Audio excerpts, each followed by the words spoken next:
Hello everyone, তোমরা সবাই কেমন আছো? আশা করছি সবাই খুব ভালো আছো। ফার্স্টেই বলি, ভিডিওটা অনেক দিন আগের, কিন্তু আমার গলার অবস্থা খারাপ থাকায় আমি ভিডিওটা পোস্ট করতে পারিনি। দিনটা ছিল বৃহস্পতিবার, তো সকাল সকাল আমরা চারজনে বেরিয়ে পড়েছিলাম নৈহাটি বড়মার বাড়িতে যাওয়ার উদ্দেশ্যে। তো ফার্স্টে চলে গিয়েছিলাম গঙ্গার ঘাটে। সেখানে আমার জামাইবাবু আর আমার হাজব্যান্ড দুজনে স্নান করলো। তারপর আমরা মায়ের মন্দিরের সামনে চলে গিয়েছিলাম, আর গিয়ে দেখি প্রচুর লাইন। তো মায়ের পুজোর ডালা নিয়ে আমরাও লাইনে দাঁড়িয়ে পড়লাম, আর প্রচুর পরিমাণে রোদ ছিল। তো যাই হোক, এরপরে আস্তে আস্তে আমরা চলে গেলাম মায়ের মন্দিরের সামনে। আর হ্যাঁ, আমি কিন্তু নৈহাটি বড়মার বাড়িতে ফার্স্ট টাইম গেছিলাম। অনেক দিন ধরে যাব ভাবছিলাম, কিন্তু হচ্ছিল না। তো কথাতেই তো আছে, মা না টানলে যাওয়া যায় না। তো সত্যি হয়তো মা টানেননি, তাই আমরা যেতে পারিনি।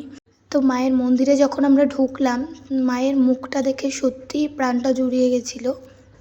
তো অবশেষে লাইন পেরিয়ে যখন মায়ের মন্দিরে প্রবেশ করলাম, মায়ের মুখটা দেখে যে এতক্ষণ কষ্ট করে লাইনে দাঁড়িয়েছিলাম, এখন তখন বুঝতে পারছিলাম যে কষ্টটা সার্থক হয়েছে। এতদিন আমি ফোনে মায়ের মুখ দেখেছি, কিন্তু আজকে সামনাসামনি দেখছি। আর আমরা পুজোটাও খুব সুন্দরভাবে দিয়েছিলাম, একদম সামনে থেকে। তো যাই হোক, আজকের ব্লগটা এই পর্যন্ত ছিল। সবাই ভালো থেকো, সুস্থ থেকো, আর ভালো লাগলে একটা লাইক করে দিও।